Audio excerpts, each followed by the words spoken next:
This is JP with Political Pop Culture, and this is my take. Let me ask you a question. Are you familiar with the concept of the presumption of innocence? In the United States, we have what is referred to as the presumption of innocence.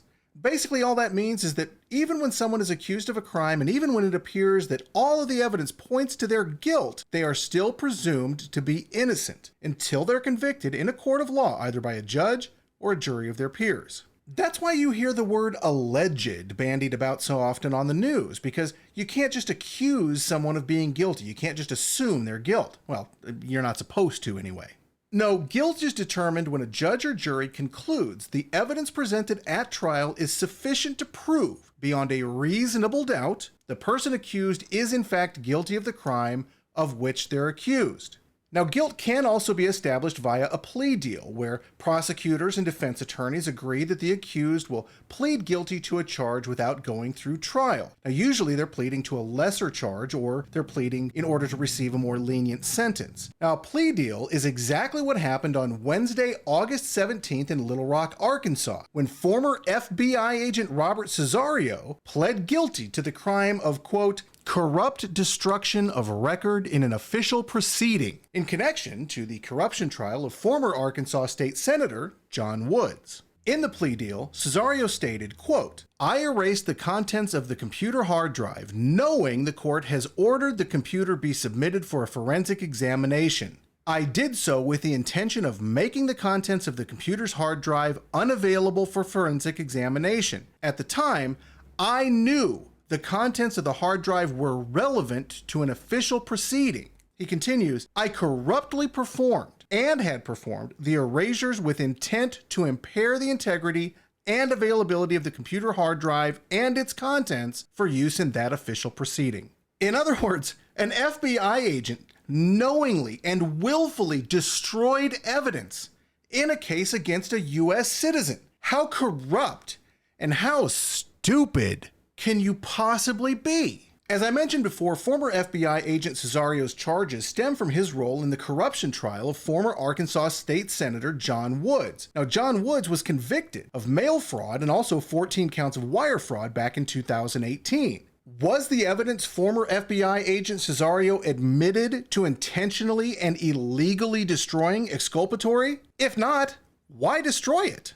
But if so, to what lengths will the FBI go to secure a conviction against a political adversary? Senator Woods was, after all, a vocal supporter of former President Donald Trump. We all know that the FBI has an ongoing contentious relationship with former President Donald Trump. Now, speaking of contentious relationships, don't have a contentious relationship with the like button? Give it a click, then hit the subscribe button and the notification bell. That way, you're going to be the first to know when we drop new content like this. But you'll also be letting the algorithms know that they should be showing our content to more people. Every little bit helps the channel, so thank you. So you remember the presumption of innocence? Well, Americans also have rights under the Sixth Amendment, and former Senator Woods' right to a fair trial has been clearly and very publicly denied. A federal agent, again, knowingly and willfully destroyed evidence that could have quite possibly shown Jon Woods was not guilty of the crimes he was accused of committing. But regardless, the trial and its outcome are tainted at best, and Woods' conviction should be immediately tossed out.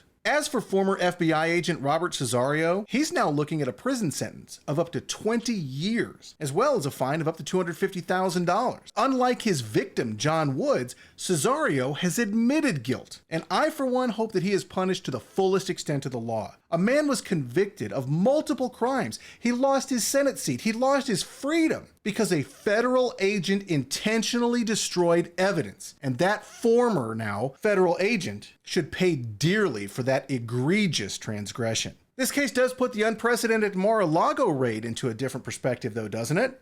I mean, after all, we know the FBI illegally took items that wouldn't have been covered by their search warrant, items like former President Trump's current and 2 expired passports. What else did the FBI take in their fishing expedition at former President Trump's home? Even more concerning, what might they plant among the boxes of papers that they took to make it look as though Trump is guilty of something, anything, that may prevent him from running against their boss, Joe Biden, in 2024? If we've learned nothing else over the past few weeks, we have learned that at best, the FBI needs a thorough house cleaning. But at worst, the entire agency needs to be shut down, mothballed, and relegated to the junk heap of history's shuttered abusive law enforcement agencies. I sincerely hope that former FBI agent Robert Cessario is only the first of many corrupt federal agents to be convicted for their crimes against we the people. Well, that's my take. What's your take? You can let me know your take in the comments below. You can also give me your take by joining the cult at PolPopCult on Facebook, Twitter, Instagram, Rumble, and now Truth Social. Thank you for listening.